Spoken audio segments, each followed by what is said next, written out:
What's going on, everybody? This is Afro Think Tank. Today I want to talk about reconciliation. Reconciliations is ultimately what we as Africans need to do. Reconciliation is the answer to about 80% of our problems. The black man needs to reconcile with the black woman and stop doing all this bickering and fighting online so everybody can make fun of us. The black man needs to be reconciled with his family.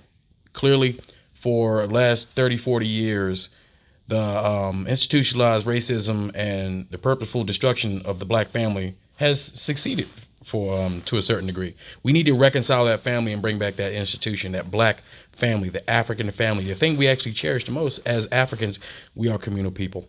So before I really get into this video, I'm going to lay down a few definitions that we need to utilize and we need to be thinking about when it comes to reconciliation, because there's a few things that we need to emphasize, we need to work on before we can actually get to this reconciliation, which is going to take a long time because it's a daunting task. So here's a few definitions. Reconciliation, the process of making two people or groups of people friendly again after they had argued seriously or fought and kept apart from each other, or a situation in which this happens. Forgiveness, in a psychological sense, is an intentional and voluntary process by which one who may initially feel victimized undergoes a change in feelings and attitudes regarding a given offense and overcomes negative emotions such as resentment and vengeance, however justified it may be. Theorists differ, however, in the extent to which they believe forgiveness also implies replacing the negative emotions with positive attitude, i.e., an increased ability to wish the offender well. In certain legal contexts, forgiveness is a term for absolving or giving up all claims on accounts of debt, loan, obligation, or other claims. Understanding and mental grasp, comprehension. 2. The power of comprehending, especially the capacity to apprehend general relations of particulars. B. The power to make experience intelligent by applying concepts and categories. 3. A mutual agreement not formally entered into, but in some degree binding on each side. Friendly or harmonious relationship. C. An agreement of opinion or feeling, adjustment of differences. Empathy. The action of understanding, being aware of, being sensitive to, and vicariously experiencing and feeling thoughts and experiences of another of either the past or present without having the feelings, thoughts, and experiences fully communicated in an objective, explicit manner. Also, the capacity for this, the imaginative projection of a subjective state into an objective so that the objective appears to be infused with it. Okay, I hope you guys understood the definitions. I hope you guys could comprehend why these things are very important for us to truly be where we want to be. It doesn't matter where you are in the world as an African. We all have the same issue, upward mobility. We have a lot of unnecessary obstacles in our way, and we have issues with each other because of the tricksters, the Europeans, our oppressors, have spent a lot of time and money and lives to make sure that we do not get along with each other, that we hate each other, that we don't like each other, that we don't recognize each other, that we can't even comprehend and understand each other. We don't speak each other's languages like we used to. We don't call each other the things we used to call each other. Even in Africa, a lot of those tribes that African Americans think are old ancient tribal names are just new things conjured up by the Europeans. We really don't know each other, so we need to reconcile with who we are. The black family needs to reconcile with itself. It needs to reconstruct itself in an African way, in an African point of view, no matter where you are in the world. We need to hold African values, those African values that are good, because let's not pretend like all things African is all good. Let's not pretend all African traditions are all good. As Africans, we need to recognize those things, come to a reconciliation that, hey, there's a lot of things that happened to us in the past, and we were hurt by a lot of different people that look just like us. But the thing is, we all have a common enemy. Whether we were oppressed, being oppressors as well, because you can be an oppressor and oppressed at the same time. It's like the middleman. You understand? The European has utilized the African to oppress other Africans. The European has utilized the female to oppress the black female, to oppress the black man. The same way the European empowered certain groups in Africa against other groups in Africa to create turmoil, international turmoil that's been going on for the better part of a couple hundred years, because the Europeans know how to make one group not like another group. That's part of their mode of operation. That's a part of how they've been so successful, along with the gun and the cannon, the great equalizer.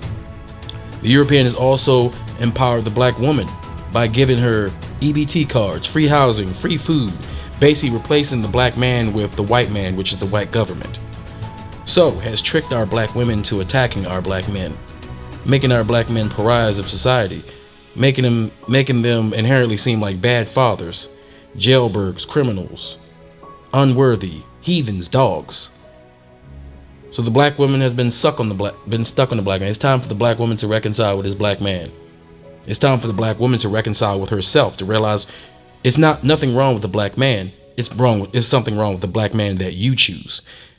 And a lot of the black women who are choosing the wrong black man is because they didn't have a father figure or the right man in their lives to give them a great example.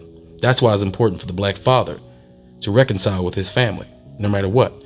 So in order for the black man to reconcile with his family, he needs to also take responsibility for his actions, empowering certain women that don't qualify to be mothers, empowering women who don't qualify to being called women, and making babies with immature women, and making babies with these less desirables. And then when you have a less desirable result, now it's all women's fault. It's all women. It's not all women. It's the women that you choose.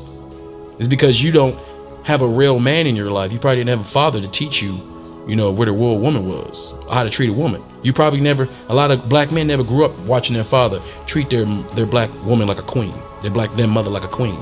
They don't have any examples. And a lot of our black men who want to be fathers, want to be in their life, were trapped, put in jail because of petty things, or because they put themselves in situations where they went to jail because they didn't do what they had to do in the situation to get out of it. Because black men, we have not reconciled with ourselves. We have not reconciled with the idea that we have to follow laws and rules and regulations in order to thrive, to survive in society. And there's a way of being, there's a decorum that you have to utilize. There's a form of tactfulness that you need to utilize in order to make it in this world. That being a single, thugged out, I don't care, I do what I want type of individual who don't want to listen to any authority, that's not going to cut it. It may make you feel good, but there's no tangible benefit from acting like that. The African and the African American need to reconcile. We have a lot of issues, but we have the knowledge now. We know why we have issues. It's because we were tricked and taught to have those issues. Now, with that being said, we have to untrick and unteach ourselves what the European has placed in our heads. And we need to start telling our own stories, talking to each other, not talking at each other, not yelling at each other, not disrespecting each other, but we need to start talking to each other and understanding and holding a level of empathy. That's why I had the word empathy. Empathy, understanding somebody else's plight, understanding somebody else's struggle. No matter how hard your struggle is, there's always someone else that's also struggling in some other way. But we all have a commonality. The very same oppressor did this to all of us. Even our grievances that we have with each other are manufactured by our oppressor. We have to be smart enough to know that. And it's our job to let people who are not aware of this to become aware. That's the whole thing about being woke. You see, you can be woke, but your eyes are still closed. You can be woke with your eyes wide open, but it's dark. You can't see anything.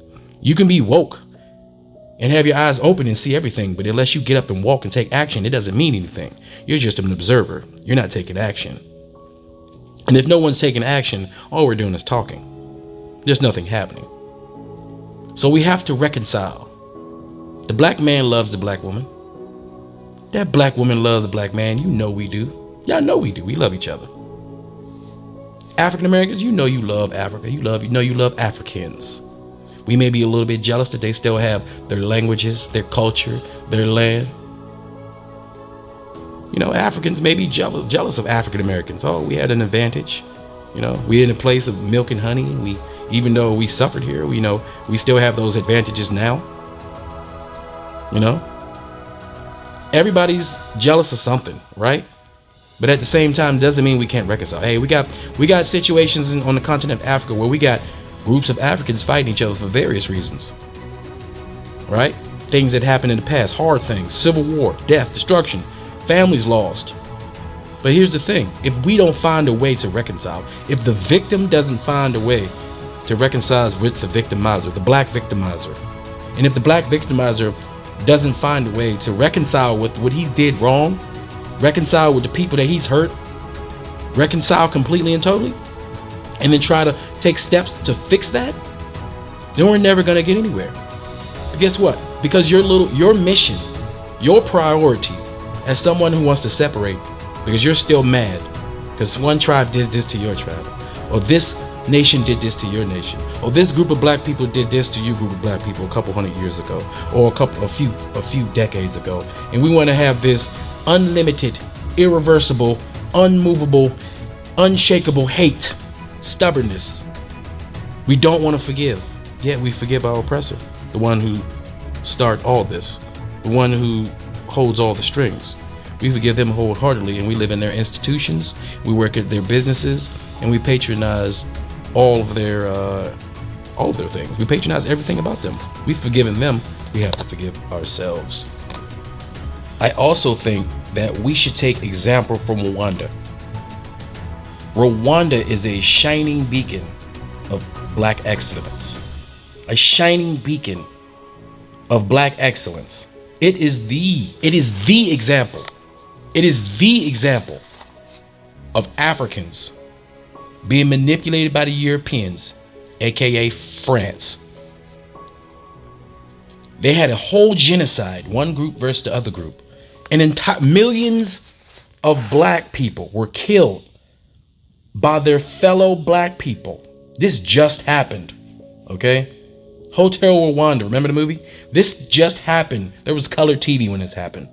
The most recent mass genocide on the continent of Africa.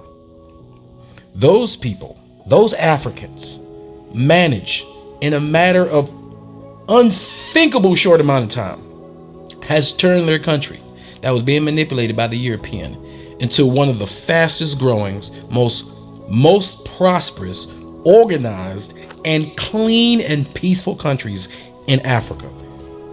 They're the Singapore of Africa. That's their mission. Everybody wants to go do business in Rwanda. The people are getting along. Their government is a balance of male and female. They might have the most progressive government on the planet. Almost 50% of their government are women, meaning the black woman has at least 50% control of legislation and policies in the country. And the other 50% is the black man. That's balance. They're the cleanest country in Africa. If Rwanda can do it with their minimal resources, why can't Nigeria do it? Why can't Cameroon do it? Why can't Ethiopians do it? Why can't African Americans do it here? Why can't we do it with each other? We've already have an example of an African country that went through, in a short period of time, one of the worst events a human being can possibly be involved in. And then in a short time frame, which is unheard of in human history, turn their entire country around, have a progressive, balanced government with 50% representation by black women, 50% representation by black men, with a balanced, clean, organized country that demands respect on the international stage. Africans love copying other Africans.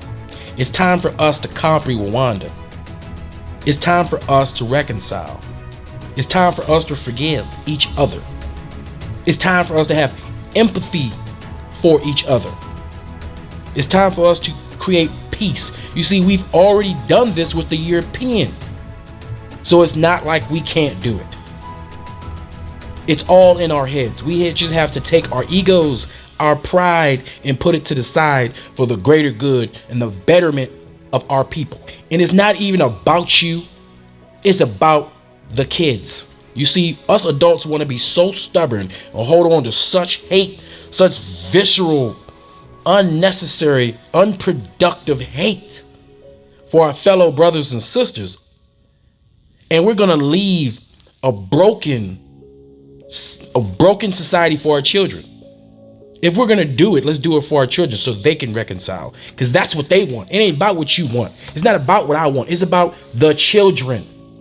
What kind of future do you want to leave to your children? You see, I'd rather my children grow up in Rwanda.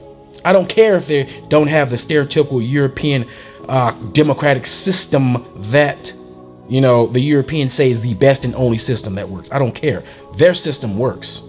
I'd rather my child grow up in Rwanda than America, because I know if I had a daughter, my daughter would have the best opportunity to thrive in that country as a woman, as a black woman. That is the Mecca for black women. We should make all of Africa the Mecca for black women. Our beautiful black women. You can't replace them. Africa should be a Mecca for the black man. He should be able to be a proud, strong black man. He should be able to walk around and be strong, powerful, and black without having to worry about everybody looking at him as strong, powerful, and black. Let me shoot him. Let me kill him. Let me hurt him. We should be able to be black without having to worry about being black. We should be able to be men without have to worry about racism, being dehumanized by individuals. But somehow we seem to accept that everywhere around the world. We have reconciled with everybody else. We have empathy for everybody else. We have forgiven everybody else, even though they still actively do things against us. We still continuously forgive them on a day-to-day basis. No matter how mad we get, the next day we okay. Why can't we do that with each other? That's the question. All right, and that's what we need to do. It may be a hard mission. That's the mission we need to be on if we want to succeed as black people on this planet. Reconciliation. That's the most dangerous thing that Europeans could ever think of, is the black world reconciling with each other. After that, it's game over. We win. Monopoly. And one hard truth about reconciliation, peace, and empathy is that you have to understand and know that not all of us are going to do that. So let's not waste time on those who don't want to reconcile. Let's not waste time on those who have no empathy for other human beings. Let's not waste time on those who don't want to forgive. Let's only worry about and give our energy to those who do. That's what Pan-Africanism is about. Working with those who want to work with you for economic and social betterment. That's it, guys. That's what it's all about. Okay? So I want y'all to think about what I said. Tell me what you think about in the comment section. I'm going to try to spread this message as much as I possibly can on my channel. That's what I've been doing. It's all about reconciliation. That's why I don't tolerate African people fighting with African people on my channel. We can debate. We can argue about stuff. But when it comes to the disrespect, that's where the line's drawn. Would you let somebody disrespect your mother? Would you let somebody disrespect your sister? Then stop disrespecting your black woman. Stop disrespecting your black brother. Stop disrespecting your black man. Stop disrespecting your black sister. Stop disrespecting your cousins. Stop disrespecting blackness as a whole. Have some respect and love for your people. That's all I got to say for now, guys. It's Afro Think Tank. Learn something, teach something. I'm out. You're listening to DJ Afro Think Tank. Thanks for watching. Like, share, comment, and subscribe.